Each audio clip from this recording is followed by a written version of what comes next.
જય શ્રી કૃષ્ણ. કેમ છો બધા? મજામાં? સ્વાગત છે તમારા મારા એક નવા બ્લોગમાં. અને અત્યારે વાગે છે બપોરના 1:30. આજે મારે થોડુંક લેટ થઈ ગયું છે વિડીયો ચાલુ કરવામાં, અને સવારનું બધું કામ પતી ગયું છે અને રસોઈ પણ બની ગઈ છે. રસોઈ જો કે મારે વહેલી બની જાય, કેમ કે મારે ટિફિનમાં નિલેશને ટિફિન ભરવાનું હોય 10 વાગે ત્યાં.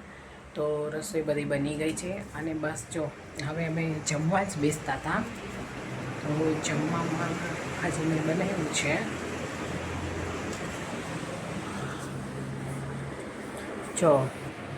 જમવામાં મેં આજે બનાવ્યું છે ચોળીનું શાક, ભાત, ભરેલા ગુંદાનો સંભારો, પાપડ, ટેટી, કેરી અને છાશ અને રોટલી. બસ. તો હવે અમે બેસીશું જમવા. ચાલો બધાય જમવા. તો હવે અમે લોકોએ જમી લીધું છે અને હવે આપણું રૂટીન કામ પાછું વાસણ ઘસવાના છે. અને બહારથી જો બહુ ધૂપ છે તો પહેલાં કપડાંને એવું બધું લઈ લઈએ. આ જો, અને આ માળો પણ કરી નાખ્યો છે. આ પણ સાફ કરી નાખીએ બધું, નકર અમારો મોગરો તોડી નાખશે. જો પાંદડા નીચેના તો અવાજ નથી દેતા કબૂતર. અને કપડાં ને એ બધું લેવાનું છે તો લઈ લઈએ.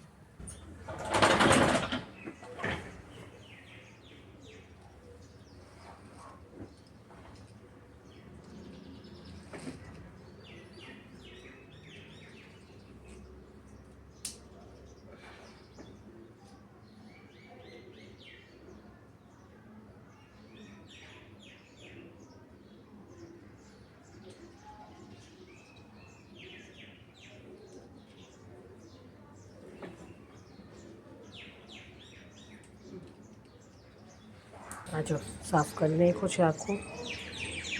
છે કબૂતર રવા જ નથી દેતો અહીંયા. જો માંડ મસ્ત મસ્ત તો વ્યવસ્થિત પાનને એવું ફૂટે તો ચાંચ મારીને તોડી નાખે છે. અને બહુ ધ્યાન રાખવું પડે છે. તો ચાલો, હજી વાસણ ઘસવાના બાકી છે. વાસણ પણ ઘસવાના છે. ભગવાનના વાસણ પણ ઘસવાના બાકી છે.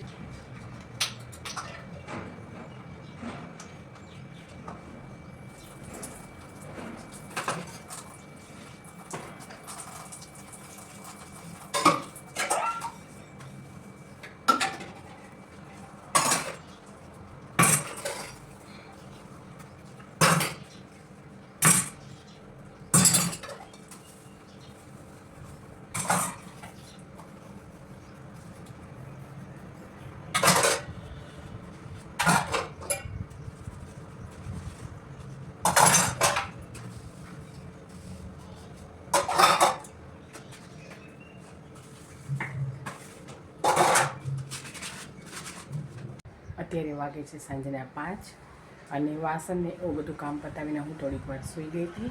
અને હવે ઉઠીને પાછી મારા કપડાનો ઢગલો, આ છે ને મારે કપડાં ફોલ્ડ કરવાના છે. અને પછી થોડીક સાંજની રસોઈનું પ્રિપરેશન કરશું. આજે જમવામાં મારે બનાવવાનું છે પરોઠાનો લોટ છે ને થોડુંક બચેલું છે બપોરનો, તો મારે આજે પરોઠા બનાવવાના છે અને સાથે સેવ ટમેટાનું શાક બનાવવાનું છે. બસ. તો ચાલો આટલું પ્રિપરેશન કરી લઈએ, પછી આગળ રસોઈનું તૈયારી કરી લઈએ. જો આ કપડાં બધા મેં ફોલ્ડ કરી લીધા છે. બસ. અને મહેમાન આવી ગયા છે પાછો માળો બનાવવા માટે. જો કેવા બેઠા છે. એને આ જગ્યા એવી ગમે છે ને કે બીજે કંઈ જવાનું નામ જ નથી લેતા. અને મારે બસ જો અત્યારે આટલું કામ, બધું જ કામ પતી ગયું છે. હવે થોડુંક મારે બહાર જવાનું છે ને, તો 6, 6:30ની આસપાસ મારે બહાર જવાનું છે. તો છે ને ચાલો થોડી રાતની તૈયારી કરતા જઈએ ને, તો શું છે કે રાત્રે આપણે થોડાક લેટ થાય ને, તો શું આપણે પ્રિપરેશન કરેલું હોય ને તો આપણને પછી છે ને આમ ભાગાભાગી ન થાય. એટલા માટે થોડીક તૈયારી કરીને જઈશ અને થોડીક તૈયારી આવીને કરીશું. તો ચાલો હવે સાંજની રસોઈની તૈયારી કરીએ. પરોઠાની તૈયારી કરી લીધી છે. એટલે લોટ તો છે ને મારે બાંધેલો પડ્યો, તો સવારે નાસ્તામાં પરોઠા બનાવ્યા ને તો બહુ બધો બંધાઈ ગયો હતો મારાથી. તો અત્યારે છે ને પરોઠા કરી નાખીશ ને, એટલે શું છે કે બહાર જવું છે ને તો મને આવીને પછી ભાગાભાગી ન થઈ જાય રસોઈમાં બનાવવાનું. શાક તો હું મોડેકથી જ બનાવીશ પછી. તો ચાલો જલ્દી પરોઠા બનાવી નાખું.